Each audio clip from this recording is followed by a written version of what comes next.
Hey sewing fam, so today I'm going to show you how to make these really cute butterflies and bows. And let me tell you, I saw these things popping up all over my Instagram timeline. I mean, this lady was just on a roll. And I have to tell you, I I was kind of jealous. I really needed to know how she made them. So I harassed her until she gave up the secrets that her friend had given her. And here I'm telling you the secrets. These things are great to add on to hair accessories, dresses, dress pockets, hemlines, necklines. They're just so much fun. And they take practically no time at all to make. They come together extremely quickly. Let's go over to the cutting table so I can show you how to make these butterflies, and then we're going to jump into those bows.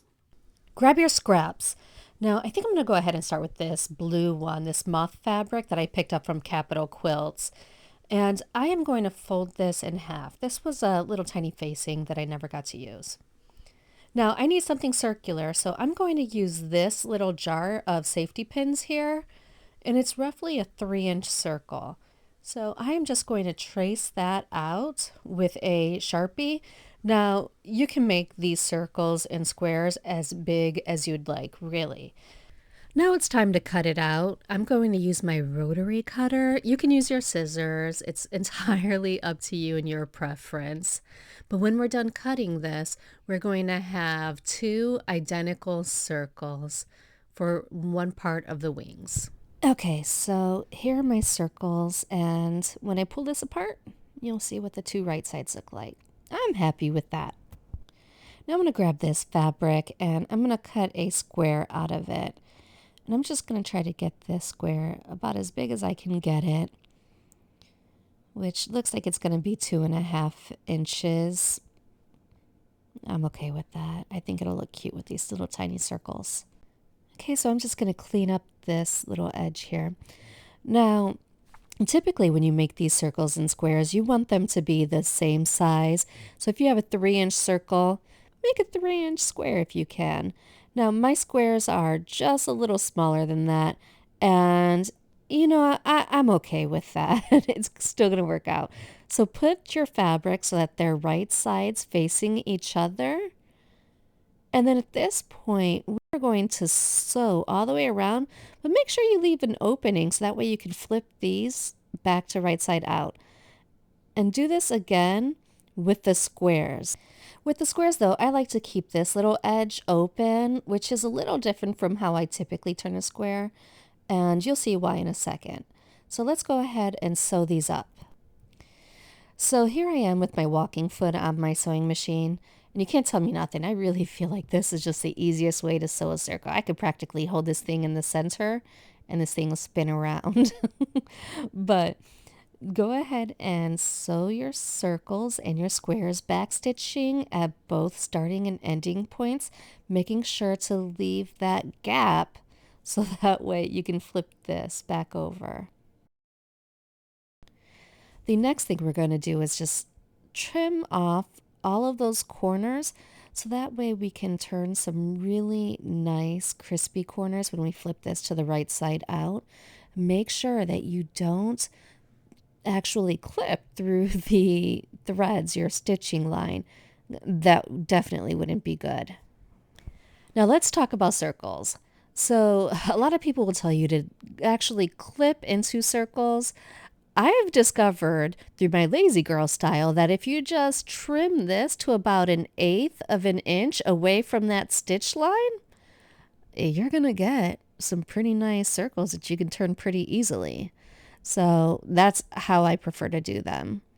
And here's the moment of truth. This is the point where we discover if we've left a large enough hole to actually flip these things right side out. And I think I'm going to have to get my trusty chopstick here to help me out. Now, as I flip this to the right side out, I like to run my chopstick or finger right along that seam line there to make it nice and perfectly round. And then tuck in that little opening these circles don't have to be perfect. They're going to get scrunched up. So don't kill yourself over getting a perfect circle. Time to do a square. Now, unfortunately, my hole is just a little too tiny here, so I'm on the struggle bus. But you know what? I'm the smarter thing of the two of these. I mean, like when I compare my human brain to this fabric brain, which is unexistent, it just does not exist, I think I'm going to win.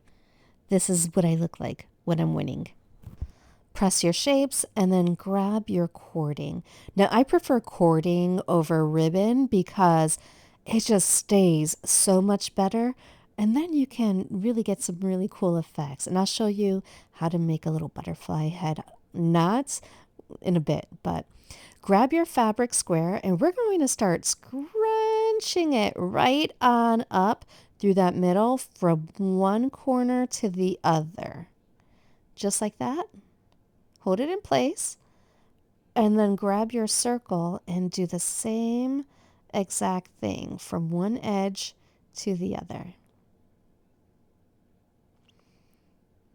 Now grab that piece of cording that you cut, tie it around. I like to do this 3 to 4 times, and then tie a knot at the top. I like to tie the knot at the top where the square piece was. And if you do a double or triple knot, you easily make a little butterfly head. So adjust your pieces, make sure that this is nice and tight and that your wings look okay before you get in all of those extra little knots. And there, you now made a little butterfly knot head. Ta-da!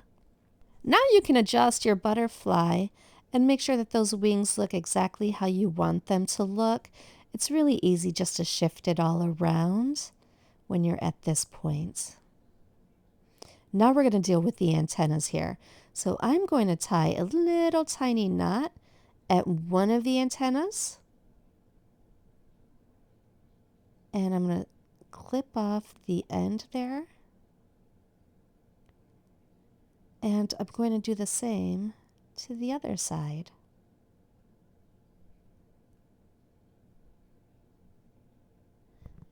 Now this cording that I'm using is more like a pleather type of cording.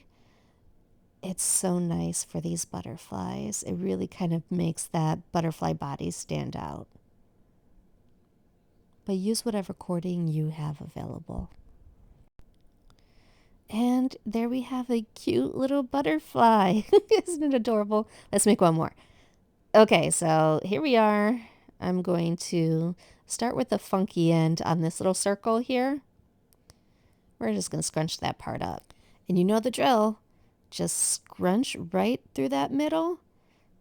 Grab your other piece and scrunch from edge to edge.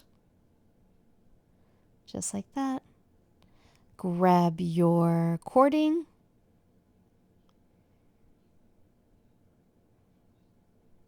And then you're going to wrap it around 3 to 4 times.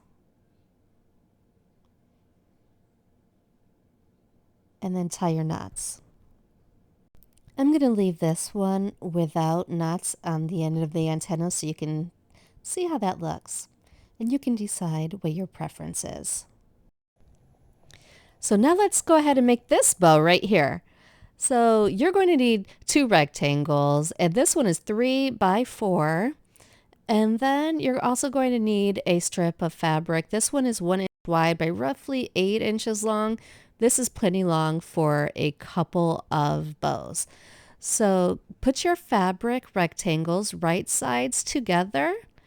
And then we're going to sew around the edge here, but we're going to start here. Back stitching, going all the way around, back stitching, but leaving a hole right here so we can flip that. And for the center strip, we're going to fold the raw edges in towards the center on the wrong side. So that way we end up with a 1/2 inch strip. Press this in place. So here are all of my pieces all pressed out. And you can see here, I just folded those edges to the middle. Now I'm going to go ahead and start pinching my bow together in the center of this rectangle. So go ahead and gather it together. Don't be overly worried about how your bow looks at this point because we'll be able to adjust it still. Take your strip and we're going to put those raw edges around the outside of the bow. You want to see them at this point. So wrap it around, and then what we're going to do at this point is we're going to sew a couple of stitches on our sewing machine going all the way across here. Don't forget to backstitch and leave a little bit of extra room. Don't do it tight up against the bow. Leave some extra space. Trust me, you're going to want that. Okay, so go ahead and sew that right on up. Don't forget to backstitch. I just sew back and forth about 3 times to make sure that this little loop thing is secured and sewn in place. Now you have a bow, right? But we have the wrong side out. So we're just going to snip off the rest of this fabric here. So snip it close to your stitching. Let me remove that little piece of thread. And then we're going to take this off of our bow. And the next step will be to flip it so that it is right side out. And I'm going to use my little chopstick here to help me get to flipping. Ta-da! Now grab your rectangle and scrunch up one of the ends so that you can get it pretty tight. We just want to be able to fit this back into this little loop. And it can take a little finagling, especially if you didn't leave yourself enough space. Now remember that really long piece of fabric that we had? If your tube is too tiny, go back and make it bigger. You have plenty of chances with all of that extra fabric. Okay, go ahead and slide that little loop all the way to the middle and arrange your bow until it looks the way you'd like it to be. And you can do quite a bit of finagling here just because it's not sewn in, right? So go ahead and get it looking how you would like it to. Here's my bow, and because I like the lazy girl style, I'm just going to stitch it right down that middle there, right there. But you can also stitch it along the 2 sides, or you can hand stitch it. And when it's done, this is what your bow looks like. No more slip in and slide in. That thing is secure. Now that you know how to make them, let's go ahead and decorate with these butterflies. So I'm just going to kind of grab a couple. And I think I like this configuration right here. So I'm going to go ahead and thread up a hand sewing needle with some red thread. And I'm just going to keep that doubled up. And I'll sew them on to the dresses underneath, making sure that I'm not just going through the actual loop of the body of the butterfly, but that I'm actually sewing through the fabric to make sure that it's really secure. Now you all, full disclosure, I am not the best hand sewist around. So if you're looking for great hand sewing techniques, you're going to have to look elsewhere. But what we're doing is we're attaching these butterflies to the dress and we're going to make sure that they don't come off. And so I'm attaching it at the middle, and then I'm also going to tack it down towards the bottom of the butterfly so that way they don't twist while they're on my garment. Okay, so I'm really happy with how the front looks. Now let's do the back, because I popped a little tiny hole in here when I was using my seam ripper, and we need to cover that. Now I've stitched the hole closed, but I'm not sure I like the 3 on the front and the back. I think I'm just going to use the 1, and I'm going to put it right down that center seam, which is thankfully where my little hole was that I had to stitch up. And so I'm going just to attach it right on over there. I'm telling you, man, these butterflies are such a lifesaver, aren't they? I mean, if you accidentally have a hole in your garment, put a butterfly over it. And here's the final look. You know what? I couldn't be more pleased with this thing.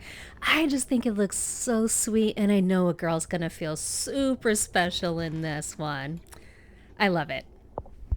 Let me know down in the comments below how you're going to end up using these bows and butterflies. There are just so many different uses. And if you're making Project Dress-A-Girl dresses, there's only a few more days left for you to sew, but these little things can easily be added on after they're already made. You just hand stitch them right on. So super fun, super cute, a great way to add great detail and make a dress feel really special. If you missed my last tutorial here that shows you how to make flounces and ruffles and place them into seams on your garment, definitely check that out right there. And you all, don't forget that I absolutely love you, and I hope you have an amazing day.